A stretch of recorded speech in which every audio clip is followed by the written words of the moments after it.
when I was a kid, when I was in high school, um, I was growing up through the ranks when Kobe came into the league. He was, it wasn't a dream of mine to come straight, from high school at that point in time to the NBA. But I was like, wow, a 17-year-old, 18-year-old kid being able to make that leap, that's pretty damn cool. Um, and as I started playing more ball and I was went into high school, the things that he was doing on the floor, I admired and wanted to be a part of. I went to ABCD camp, and he came and talked to all the kids that was there, and I happened to be one of the kids that was there, and I was just listening. I was just trying to soak everything up I could, And I remember one thing that he said. He was like, if you want to try to be, great at it, or want to be one of the greats, you got to put the work in. There's no substitution to work. And I was a 15-year-old kid at that camp. You can actually find the footage of him at that camp. And then 2001, I believe I was playing in New Jersey, and the All-Star game, if I'm not mistaken, and y'all can correct me, was in Philly, right?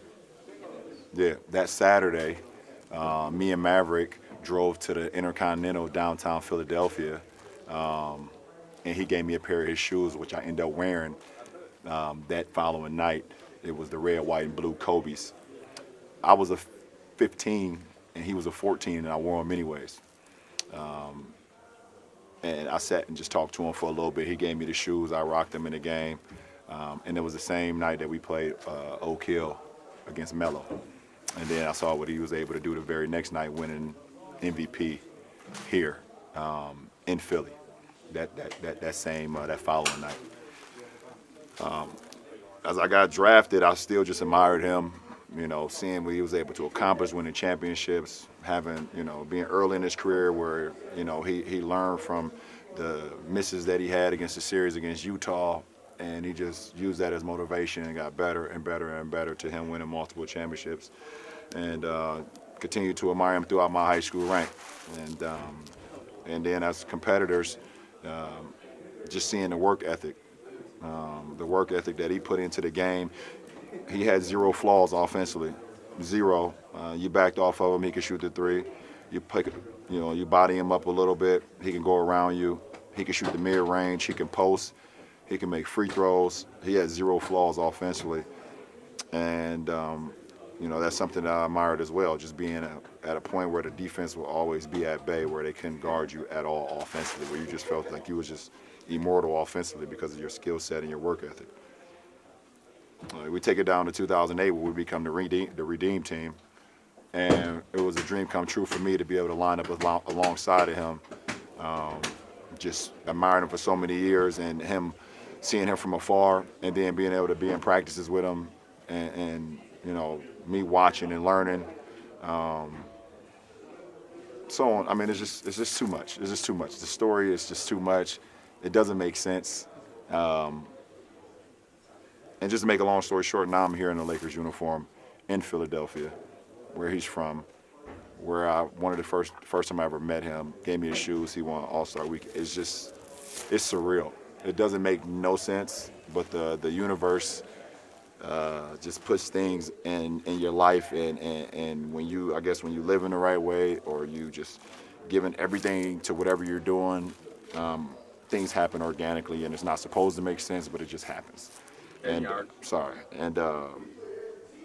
I'm happy to be in any conversation with Kobe Bryant, one of the all-time greatest basketball players to ever play, one of the all-time greatest Lakers. The man got 2 jerseys hanging up in Staples Center. It's just crazy. Any irony for you as a pass-first player? You've said basically your whole life to now be third in scoring on the all-time list. Yeah, because I've never seen myself as a scorer. I've seen myself as just a guy that's just a basketball player, and I've always wanted to have that triple threat mentality of being able to pass, being able to rebound, being able to score at times, and I've always loved the excitement that I gave my teammates by giving them the ball and seeing them score since I first ever started playing the game of basketball. That's always been like the greatest thing on the floor for me. And also being able to get back and make, changing plays defensively. So to be in this position as far as a scoring record or scoring list, that also doesn't make sense to me. LeBron, you never played against Michael, so you could always chase his ghost. call him an idol. You played against Kobe for so long. Was there a point where you have to stop idolizing him so you can play against him and compete and win and all those kinds of things? No, no, but you also can keep the main thing the main thing. Once the game started, when we competed against each other, probably after the first time I played him, my rookie year, you keep the main thing, and you're trying to go out and win the game, and he's trying to destroy you because that's what Kobe's all about. He has zero friends out on the floor, but that doesn't mean that I'm still not admiring the guy that I'm playing against. I'm able to still prioritize and understand what's going on the floor. So, and I think I showed that when we competed against each other. And then not getting a chance to play against him in the finals. At one time you said that was one of your very few regrets in your basketball career. Does that still stand? I don't want to say it's a regret because it is what it is. The game has given me everything, and I've given the game everything as well. But we had an opportunity. I think that was 2009 or 8, the year we lost to Orlando in the Eastern Conference Finals, and we had a hell of a year that year. I think we were 66-16, and we got all the way to the Eastern Conference Finals, but we ran up against a Dwight Howard in his prime, and he completely he crushed us, and along with Hedo and Rashard Lewis and the rest of those guys. But no, it's not a regret. I think it would have been amazing to be able to compete against Kobe in the finals. It would have been great for the fans, but it's no regret. We had enough battles. Kobe, in the last couple of years, with the layup, was that the way you envisioned it, that you would pass it? No, I didn't. It didn't matter. It could have been a layup. It could have been a free throw. It could have been a dunk. It could have been a three. It could have been a tip in. It doesn't matter. Because for me, I didn't go into the game saying, okay, this is how I'm going to do it. If it would have happened, if it happened tonight like it did, cool. If it didn't, I really wasn't tripping about it. What's it been like adjusting to having Kobe as a spectator at your games and sort of cheering you on as you were chasing this record? It's pretty cool. It's pretty amazing. That's pretty much how I'm gonna be when I'm done playing.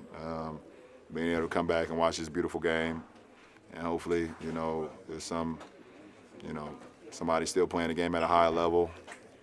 That guy across the hallway, Ben Simmons, I can sit and watch him and see how much he's continued to grow, and watch him, see him continue to do what he do, because he's growing every day.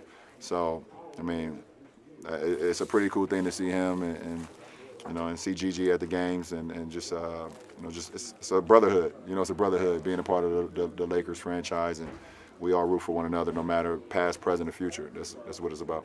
Last two questions.